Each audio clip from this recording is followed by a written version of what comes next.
Hello, this is the Daily Space for today, Friday, October 16th, 2020. I am Beth Johnson, and I am here to put planetary science in your brain.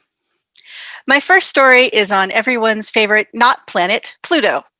Amazingly, the New Horizons flyby, hi Pluto, provided us with enough data to analyze for years. The latest paper to come out covers the ice on the mountains, which, while similar to what mountains on Earth look like, aren't the same at all. In this study, scientists looked at the Pigafetta-Montes mountain range, and they found that the concentrations of methane ice were highest at higher elevations, and then those concentrations decreased downslope to the surface of Pluto. This methane ice creates bright deposits. So here on Earth, atmospheric temperatures decrease with altitude because the air expands and cools as it moves upward. Now, the atmospheric temps cool the temperatures at the surface. When a humid wind approaches a mountain on Earth, the carried water vapor cools and condenses, clouds form, and then we get snow on our mountaintops. On Pluto, the process goes in the opposite direction. The atmosphere actually gets warmer as the altitude increases because methane absorbs solar radiation and is more concentrated at those higher elevations. But the atmosphere isn't thick enough to have an impact on the surface temps, which stay the same, and Pluto's winds travel down the mountain slopes. To understand the process, researchers did 3D simulations at the Laboratoire de Météorologie in Paris. Per the press release, they found that Pluto's atmosphere has more gaseous methane at its warmer, higher altitudes, allowing for that gas to saturate, condense, and then freeze directly on the mountain peaks without any clouds forming. At lower altitudes, there's no methane frost because there's less of this gaseous methane, making it impossible for condensation to occur. This process also explains the formation of penitentes, or ice blades, around the rims of craters like those found in the Tartarus Dorsa region. And yes, I've included all these feature names because they're cool. I mean, there's the Cthulhu Macula region. How fun is that? From the outer reaches of the solar system, let's move all the way in to Venus. Oh, Venus, how you are suddenly the in-planet now. And this mission has a great name to say too, BepiColombo. BepiColombo is a joint ESA-JAXA mission destined to orbit Mercury. However, to get the orbital mechanics just right for that insertion, the spacecraft has to do a few flybys of Venus. Then there will be 6 flybys of Mercury, and finally, BepiColombo will settle into an orbit of Mercury in 2025.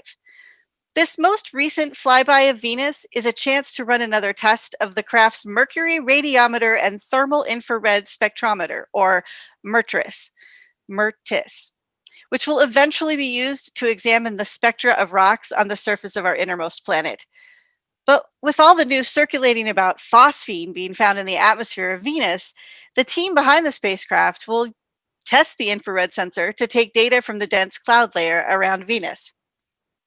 Before anyone gets too excited, the press release explains, MERTIS and the other 5 activated instruments on board the Mercury Planetary Orbiter will not be able to detect any phosphine molecules from the distance of the flyby. Nevertheless, the flyby is scientifically interesting as the spacecraft can be used to study Venus as if it were a distant Earth-like extrasolar planet with a solid surface and dense atmosphere. You can see in the image here that little white spot is Venus, and this is BepiColombo's first glimpse of our so-called twin planet.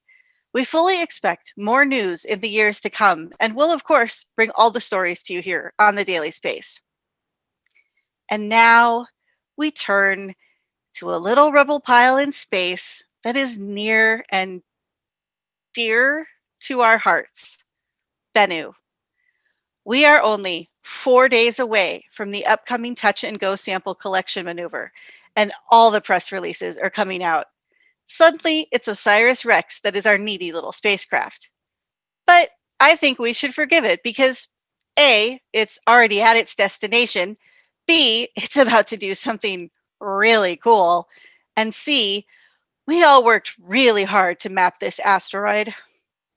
For those unfamiliar with the project, Last year, CosmoQuest hosted a citizen science project called Bennu Mappers, and boy, did we map.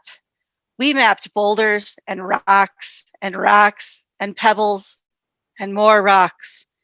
And then the Osiris team analyzed our thousands of images and picked 4 possible sampling locations. In the end, they selected Nightingale Crater, and that is where our favorite little craft will sample next week. The mechanism for this sample is pretty neat.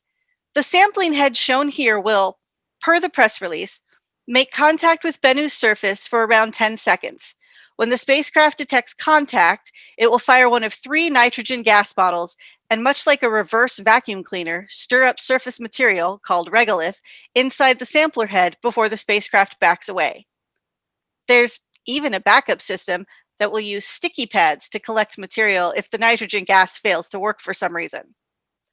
Then, so long as the sample is at least 60 grams, the craft will stow the sample and perform a pirouette in space to reinsert itself into Bennu's orbit. And then we get to wait until 2023 for that sample to return to Earth for analysis. I will note that if that first attempted touch and go doesn't collect the required 60 grams, there is the possibility for another go, or 2. There are 3 nitrogen gas canisters, after all. And we'll be covering the sampling live next week, so please stay tuned. Finally, I want to give a hearty and envious congratulations to Southwest Research Institute planetary scientist and friend of Pluto, Alan Stern, who has been selected to fly aboard Virgin Galactic's Spaceship Two to perform the first NASA-funded experiments from a commercial spacecraft. The mission is yet to be scheduled, but we'll be keeping a close watch on how this story progresses. This has been The Daily Space. Today's episode was written by me. Engineering is provided by Ali Pelfrey, and web content will be produced by me. Our executive producer and fearless leader is Dr. Pamela Gay. You can get a complete transcript, show notes, and see images related to each of our stories at our website, dailyspace.org. We are a production of the Planetary Science Institute, a 501c3 nonprofit dedicated to exploring our solar system and beyond. We are here thanks to the generous contributions of people like you. This October 24th and 25th, which is only a week away, we're going to be holding a 36-hour hangout-a-thon to raise funds to cover our costs during the 2021 fiscal year. To learn more and donate today, please visit our website at cosmoquest.org.